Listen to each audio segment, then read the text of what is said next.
A diamond does not become priceless because it is rare in the ground. It becomes priceless when a cartel controls the stones, controls the supply, and then teaches the world to confuse a purchase with proof of love. For much of modern history, the diamond business was not simply a luxury trade. It was a machine. Mines in southern Africa, sorting rooms in London, wholesalers, jewelers, advertising men, and silent agreements all work together to turn carbon into status. I am Walt, and this is the story of how De Beers helped build one of the most powerful demand engines in business history by making scarcity feel natural and romance feel incomplete without a stone. The story begins with a shock of abundance. In the 19th century, major diamond discoveries in South Africa threatened to do something dangerous to the old diamond mystique. They threatened to make diamonds too available. Before that, diamonds had carried an air of aristocratic distance, but when large deposits were found around Kimberley, the economics changed. The market was suddenly facing more stones than the old luxury story could comfortably absorb. That sounds like good news for buyers. For sellers, it was a nightmare. Luxury depends on control. If too much supply reaches the market too quickly, prices weaken. If prices weaken, the myth begins to crack. And when the myth cracks, the buyer sees the object more clearly. Cecil Rhodes understood the problem in brutal commercial terms. In the late 19th century, he built De Beers through consolidation, buying up claims and bringing rival mining interests under one structure. The goal was not romance, it was control. If the industry could be gathered into fewer hands, supply could be managed. Diamonds could be released carefully, not dumped in panic. The market could be trained to seize scarcity, even when the earth had offered abundance. That is the first layer of the machine. Not the ring, not the proposal, the mine. But mining control was only the beginning. A diamond empire had to manage what happened after the stones left the ground. Rough diamonds needed sorting, grading, allocation, and distribution. London became one of the key centers where the stones were organized and sold through selected buyers. The system, often associated with De Beers and its central selling organization, shaped who received supply and under what conditions. This was not a normal open market. It was closer to a controlled channel. The effect was simple and powerful. If you controlled the flow, you controlled the price atmosphere. You did not need every person in the world to understand the mechanics. In fact, it helped if they did not. The public saw velvet boxes and sparkling windows. Behind them were quotas, allocations, sorting tables, and a discipline around supply that made the sparkle possible. Then came Ernest Oppenheimer, who strengthened the empire in the 20th century. Under the Oppenheimer era, De Beers became even more sophisticated in its ability to influence the global diamond trade. It did not merely mine diamonds, it managed the conditions under which diamonds could be imagined as valuable. That phrase matters, imagined as valuable. Because diamonds are physically real, of course. They have beauty, hardness, and brilliance. But the price of a diamond has always depended on something beyond the physical stone. It depends on narrative, rarity, permanence, status, taste, fear of social judgment, the quiet terror of choosing a ring that looks too small. That is where the business left the mine and entered the mind.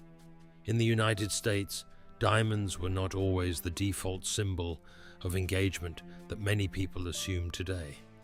The custom existed, but it was not the universal commercial ritual it later became. During the Great Depression, demand weakened badly.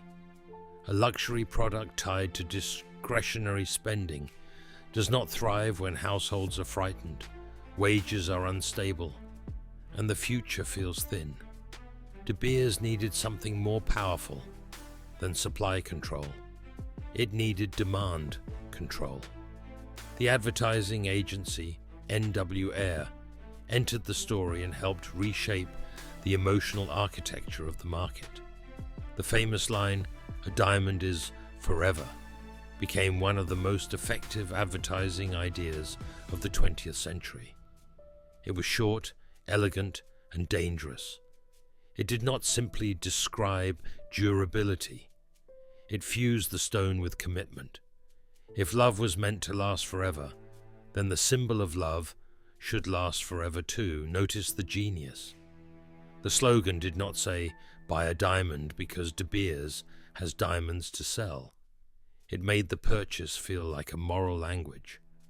A proper engagement needed a diamond. A serious man proved intention through the ring. A lasting marriage deserved a lasting stone. The product became evidence, and once a product becomes evidence of an emotion, the seller has entered a far more profitable territory. The campaign used magazines, films, celebrities, society pages, and cultural suggestion to build the diamond into the center of engagement ritual. Hollywood helped, fashion helped, photographs of glamorous women wearing diamonds helped, jewelers helped. Each appearance made the tradition feel older, deeper, and more natural than it really was at scale. This is how demand engineering works at its highest level. It does not merely persuade people once, it changes the background assumptions of a society. After a while, people stop asking why the object is necessary. They ask how much of it is enough. That was the second blade of the cartel's power. Supply was managed from above, desire was managed from below. The consumer felt free, but the menu of acceptable behavior had already been narrowed. And there was another clever feature. A diamond was marketed as forever, which discouraged resale. If the stone represented eternal love, selling it back into the market carried an emotional stain. That mattered financially. A strong resale market could reveal uncomfortable truths about price, liquidity, and retail markups. Keeping diamonds locked in jewelry boxes, family drawers, and emotional memories helped protect the illusion that each stone held a stable, almost sacred value. In other words, the slogan did more than sell new diamonds.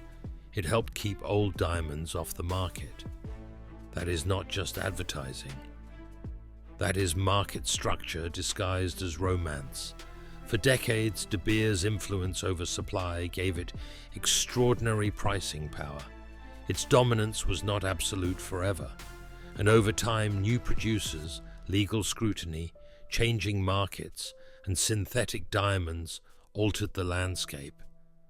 But the older system remains one of the clearest examples of how a commodity can be lifted into luxury through control of both availability and meaning. The financial mechanics were ruthless in their elegance. Control the minds where possible. Control distribution through selected channels. Hold back excess supply to defend price.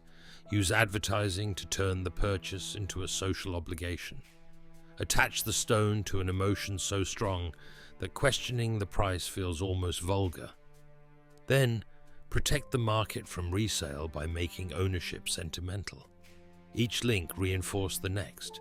If diamonds had been marketed only as beautiful stones, buyers might have compared them more coldly. If supply had been free and chaotic, advertising would have struggled to maintain the aura. If the tradition had remained optional, jewelers would have fought harder for each sale.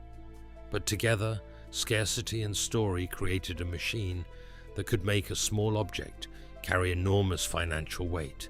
That is why this story belongs in the darker halls of business history. It is not merely about whether diamonds are beautiful. Many are.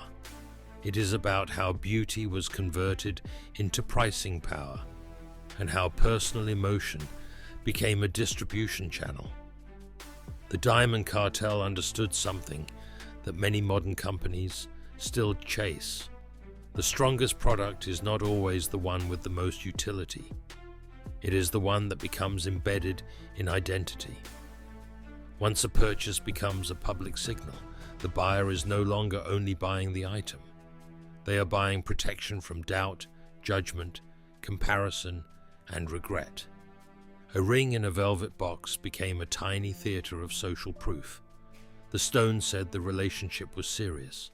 The size whispered about income. The clarity suggested taste. The brand of the jeweler implied class. One object carried love, money, masculinity, status, and family expectation at once. That is an extraordinary amount of meaning to place on a mineral. The post-mortem is cold because it is so simple. Narrative can be more valuable than the asset itself. De Beers and the wider diamond machine did not only sell stones, they sold the story that made the stones unavoidable.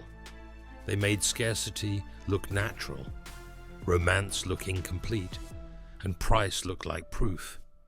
The diamond's brilliance was real, but the empire around it was built in the shadows between geology, distribution, advertising, and social pressure. That is where the true margin lived, not inside the stone, but inside the belief surrounding it. Thank you for watching.